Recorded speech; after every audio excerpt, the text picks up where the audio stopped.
set in stone. Niggas think they rich but really need a loan. Please don't think about taking my chain, lose your head about it. In the club, all my jewelry on they eye watching. I bought like I'm magic, niggas John Stockings. Damn. They just tuned in. So, again, welcome to Pro Sound Recording Studio. I'm the host, Sultan 100 Mill. This is my podcast. And basically like what I said today, I had a little idea. It popped in my head yesterday, so I'll be reacting on shit fast. And I was like, I went through my phone last night and I seen pictures. I was looking at old pictures and I just thought like, damn, this is an easy way for me to tell stories, is by going back to a time and pull up a picture. And there's a picture I went back to right here.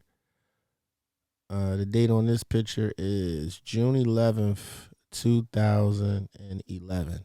6/11/11. So, you can see it on my phone. I put it up on the screen for y'all. But basically what you see here, this is a picture of me standing next to a guy named Shells. And basically in my hand, I have a picket sign. And a picket sign basically is a party that I was promoting back in 2011. It was for June 16th and it was June 11th. And back then what I liked it to do was I really liked it to hit the streets. Like I really was into hitting the streets with my marketing and my promotion. And the way I was taught was, I used to pay people to do the shit for me. But what happened was they wasn't doing a good job, or they wasn't doing it. They still had the flyers in their trunk, shit like that. So I realized that I had to humble myself, and this was another job that I had to do. Even though it was my party, I still had to promote for it. So this day we was walking down on 2nd Street in Harrisburg. That's where everybody parties at and, have a good time on the weekends. And I had got the idea, so I went to my sign guy, my guy who makes all the signs, and I told him what I wanted, and he like basically made these picket signs for me. And we had about 10 of them, and I would walk around downtown during the weekend with the picket signs, me and my guys shouting out the event just so the word got out. And then during the week I would walk around the South Side projects, Harrisburg. I would walk around uptown, with the local artists and with the sign, just letting everybody know, hey, we got a concert coming. You know what I'm saying? It just was a little strategy that I used to get the word out there, rather than just handing out flyers and putting flyers on people's cars. Because I tell you what, somebody put a flyer on my car, a lot of times I just throw that shit to the ground. I'm not even going to look at your flyer. So yeah, basically this was what I did. This was one of my early tactics to promote my business, Pro Sound Recording Studio. So, a lot of artists out there, y'all trying to blow up and get your name out there and get people to fuck with you.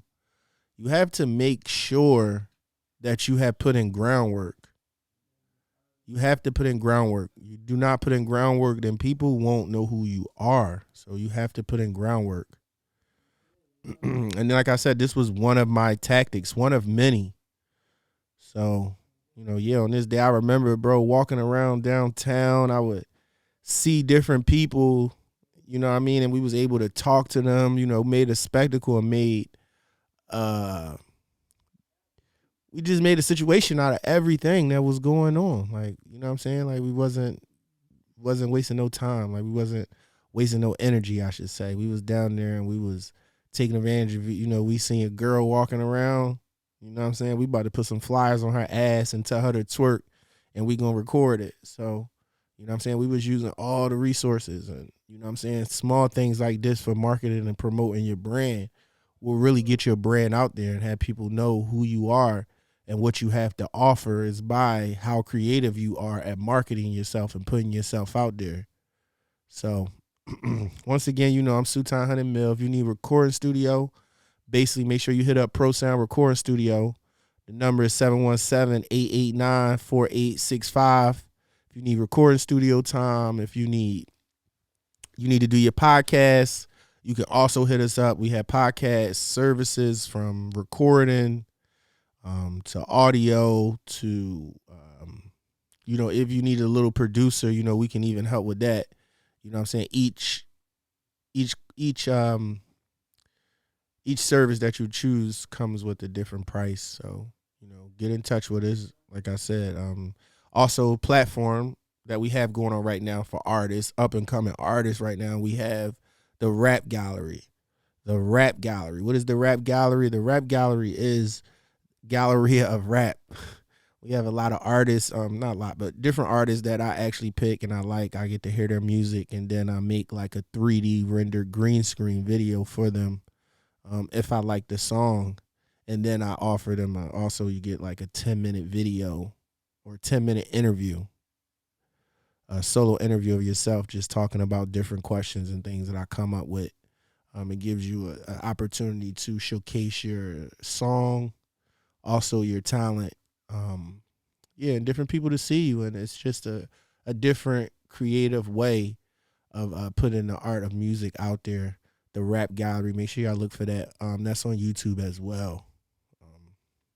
You want to get in touch with me for any services far as consultation that you want help with. Okay, you're trying to do something and you can't figure out something, or you have questions, I'm also available for that. Dad on here, he's been dying to get on camera and do some father and son stuff with me, so I'm going to do that with him. I'm going to bring different artists on the show, so we'll also be recording some of this in the booth. So we'll have some artists hitting our booth up. This is, like I said, is broadcast to you live from Pro Sound Recording Studio, the Gold Room. So, tune in. Tune in. So let's go back here. I'm going to pull up another picture. And this picture dates back. This is in West Hollywood. And this is at Will Smith's studio. This is February 11th, 2012.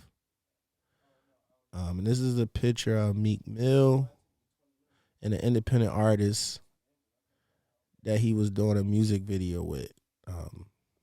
I was there with a producer named Allstar, one of the producers I was working with early on. I will often travel around the country following different artists that was already using our production. And we would like try to meet them in the studio just to get, Allstar more buzz and get more people to see him. And I would use that as a time also for me to network and market and work with different people. But I'll tell you one thing, like basically Allstar early on when he was working with Meek and stuff like that, like, you know what I'm saying? I don't really feel like he was upset. He really wasn't getting money for his beats and stuff. So, when I came in, he kind of already had a relationship with Meek Mill, so it really wasn't like my full relationship. But what I will tell artists is, or producers, what I will tell producers is, like, when you start doing records for artists, like, get some type of agreement with the artist. Get some type of agreement with them with what you want to say. Get some type of agreement as to what, what's going to be compensation for you. Say these records blow up. You know what I'm saying? Or say if the record blow up, then they have to, I'll give you an example that if they record blows up, does so many streams, or, that they have to make sure that you're on the album. Like, you know what I mean? Like, cause they'll cut you out. The artists will cut the producers out sometimes. Like, once people see what you're doing out here, people start copying you quick. So if you're a producer and you're making beats for an artist, as this artist is growing and you're trying to keep up with this artist, know that other people are going to come around and, and try to manipulate your sound and do what you're already doing for this artist. And they might be willing to do it cheaply or, or just cut you out. So, get your agreements in early. Like, you know what I'm saying? Protect one another, because once people come around and they start dick eating, a lot of shit go out the window. So, for my producers out there, you following the channel, I would say, get your agreements in early. Don't wait too long, because, it's easy for you to get pushed out. So yeah, back to the picture. Meek Mill was doing a feature. I remember this day I was in the studio and Coon had came in the studio with he gave Meek a bag of money.